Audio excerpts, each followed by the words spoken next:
Kingsbury's in the mix somewhere, right? Offensive coordinator for the Bears, it sounded like, which I don't know if you watched a lot of USC's offense this year, but it was not very good. I want to ask you guys a serious question. It'd be great if Kyler Murray ended up in Chicago somehow, and he just simply cannot get away from Cliff Kingsbury, who apparently has been stalking him since childhood. Like, he wanted to recruit him, and he just kept following him around until he was finally on the same team as him.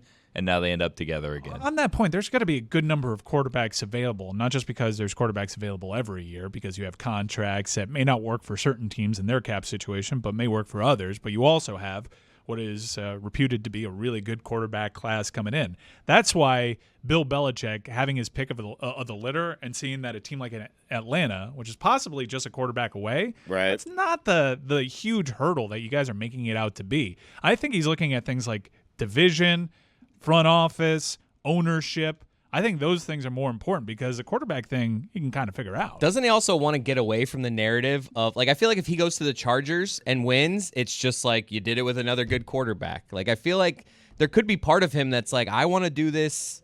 At least want to bring in my own guy. I want to do it with Desmond Ridder. With a bad quarterback? Not a bad one. I'm not saying they aren't going to draft one. I just feel like he doesn't want that's the narrative, right? The narrative on Belichick kind of, I mean, people respect him, but there is a narrative out there of a lot of that was Brady. Man, Atlanta is such a good spot for him. I know that everyone wants to look at Justin Herbert and say, wow, what a great situation. They got older players on that team. Yeah, they got Herbert, but they're in a bad cap situation. Their ownership isn't great. It's in a wonderful part of the country. 2 hours from Augusta. Yeah, I would go to Atlanta. Right. Atlanta's got good pieces on defense, an all-world corner. They have a great running back in Bijan Robinson, and skill talents at the wide receiver position in Drake London and Kyle Pitts that we're all really frustrated knowing that they're capable of doing so much more.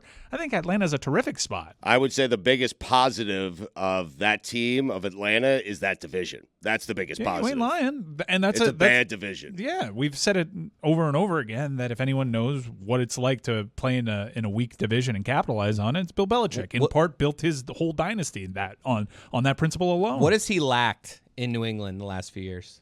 Sunshine. Skill guys. Access to golf year That's round. what he's looking Quarterback. at. But the quarterback, but the skill guys also, it's just been like brutal. Yeah. Like Devontae Parker has been what he's been working with. That's a hell of his own making. Look at Bijan. Like, to Mike's point, like those skill guys, like there's a lot of potential in Atlanta. But I think with Atlanta, he trusts the owner, he trusts the general manager that's there, and he trusts himself to be able to fix that roster and beat a really, 3 other teams in that division that are lousy. I think if you look at the pick, if you have your pick of the litter, and I'm not saying Bill Belichick has that because we haven't heard much with the Chargers and Bill Belichick. We've all kind of projected that onto him. Hey, this team is just like a great head coach away. You can do it over there. But there doesn't really seem to be interest from that organization into Bill Belichick, even though they just interviewed one of his proteges in Mike Vrabel. I think if I just have my pick, Madden franchise mode, Atlanta's a really good spot. I think it's the best. I have a serious question. If you think there's a chance that Andy Reid is going to retire after the season, because people have talked about it, right? If you think there's a chance, and you're Belichick and you're Jim Harbaugh, isn't it worth waiting around to see if that job comes open? No, I don't think so. Especially like Bill Belichick's older, man. But if you have the leverage with Atlanta, like if he knows from his meetings with Atlanta, it's yours. This is your job if you want it. Why wouldn't you just wait a couple weeks? But Bill Belichick's in his 70s. Right. Why sit out a year? He wants to get going. No, I'm saying Andy Reid retires after this season. Yeah, you realize Bill Belichick is 15 wins away from the all-time record. But Mike, but he gets there in 1 year with Patrick Mahomes. He could start next season with the Chiefs. Guys. This is I'm with Mike on this one. Why? We're doing something weird here. What do you mean? Well, number one, you're retiring Andy Reid. Number two, you have. I'm not retiring Andy. No, I'm not retiring Andy Reid. Is there speculation of Andy Reid retiring? Yes. If there's speculation, this is the first time hearing. And if the Falcons are starting the speculation. He's been doing it a lot for like 3 weeks. There was one Pro Football Stugotz Talk or Andy article. Reid? No, that's all it takes for me. Yeah, one article. Pro Football Talk. Mike Florio. In all likelihood.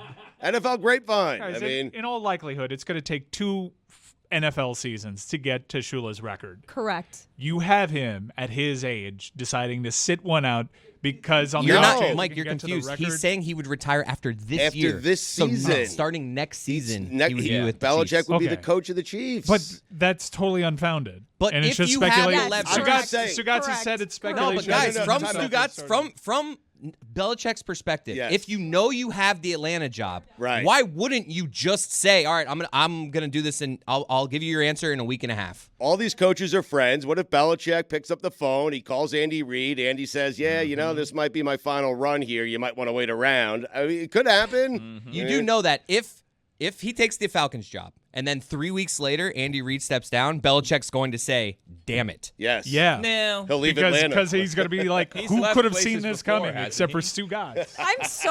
I'm so weirded out by all. He could of Manny this. Diaz I'm not it. gonna lie. He could Manny This Diaz all it. says- You know, I asked One of Golick, the and Golick weirdest has a segments. great relationship with Andy Reid, and he said to me when I asked him, great question. It is a Great good question. He likes Yes. to build up his co-hosts and make them feel better. I'm on the receiving end of He's that a great lot at that. of Yeah, times. he's so good at I mean, that. that's a hell of a gamble. Atlanta, I imagine, is going to want to lock in their head Right. coach You have to earlier have than that the Super leverage. Bowl. You have to have that leverage with Atlanta. Like You're they're like it's Belichick. your job. Yes, you're Belichick. They're the Falcons. Like, I you mean, make them wait. I guess following this whimsical fantasy that you have played out, where I am also texting Andy Reid on the side Imagine if and it finding happens, out though. any insight as to whether or not he might just retire after saying. this playoff run, then yes, if I'm Bill Belichick, You wait. knowing that I have the job, Right. knowing that Atlanta's desperate, I mean, under these terms of this hypothetical, yes, Stugotz, it makes sense. I like how you guys think Bill Thank Belichick you. is incapable of becoming a head coach and immediately resigning to be a head coach elsewhere. Right. Manny Diazing it. He's never No, done Bill it. Belichicking it. No, I'm just saying that's what Manny did with Temple. Yeah, but Bill did it first, is what Billy is saying.